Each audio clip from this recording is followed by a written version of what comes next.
Hey everybody, this is MG Vince with some more League of War. Today I thought I'd talk to you about a little bit about, I've been playing through an all-infantry squad, and I want to talk about maybe some of the nuances that I've learned playing this way that really comes down to the order that you bring your units out in can make a huge difference, especially with infantry. And what I want to point out is, before I wasn't necessarily crazy about the Sand Viper. Now I'm starting to realize how important he is for my team, and it's because of this little piece of his description: effective at misdirection and very difficult to hit. Right? So how does that come into play? Well, let's hop into. I'm going to show you in Invasion the level that I've been playing to farm for tanks, which is the 4th level. There we go. So Wolvers with guns. It's pretty much all tanks. So if you're looking to farm tanks, that's where you want to go. And I'm gonna let them get some tanks out here really quick, just to hopefully like 2 or 3 of them to kind of show you what I mean here. Okay, so we're gonna send out a Hassa sniper, let him die. Okay, by that point they should have probably 2, 3, 4 vehicles, and then I'm gonna show you how useful the Sand Viper can be. So I think this will apply to a lot of different strategies that you play. If you think about,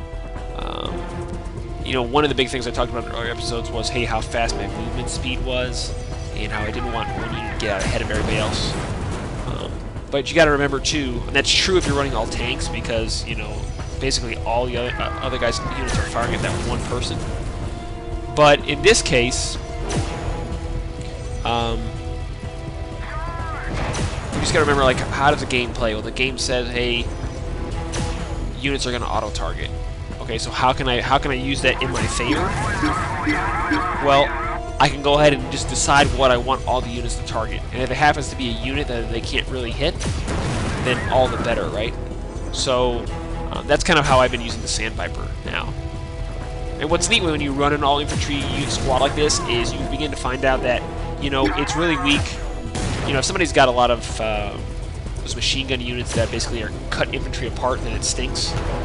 You can see how good he is here at farming. He'll die here in a second, but I just need to let the opponent build up this level. That way he drops 2 or 3 at one time to kind of show you what's going to happen. But some folks. Okay, so now we'll send out a Sand Viper. There's another one coming behind. So think about this: like, if you're getting overwhelmed at your base, or you're about to get overwhelmed, this could be helpful. Now, if they have a lot of machine gun units, maybe it doesn't.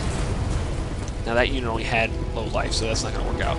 So the Sand Viper really is good at, low armor units. But you can see, because he's hard to hit, they don't really cause a lot of damage. And it's more obvious if there's more tanks here. Hopefully they're bringing more down the road. Okay, so this is going to get really interesting. So you see they got 3 or 4 coming down on the Sand Viper, right?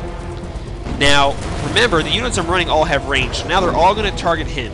And instead what I'm going to do is I'm going to drop a Hassa sniper right behind him, and because the game auto-targets, they're all shooting my Sand Viper, while my Hassa sniper, who's got range, so think about any range units you might have, sits in the back and picks off everything.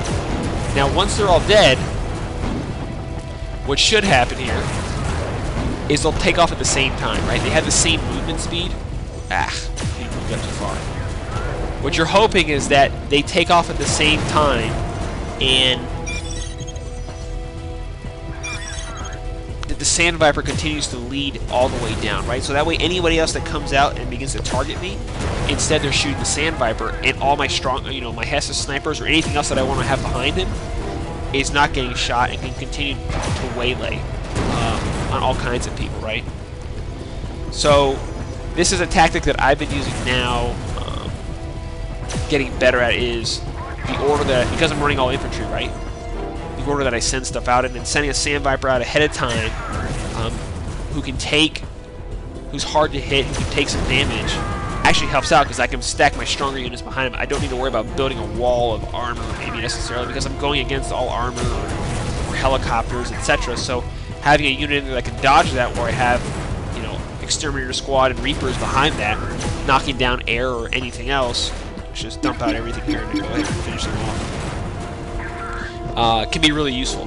So, I'm enjoying playing around with the all infantry build here. It's not, like I've told you before, it's not the best build, and you're not going to beat the last level. At least I haven't been able to beat the last level yet in Invasion with them. But just wanted to show you kind of one of the things that I've noticed or observed or learned as I've been playing. It's neat because they all have pretty much the same movement speed. So you see, if you drop a whole infantry wave at once, they all run together, which can be really cool in versus, right?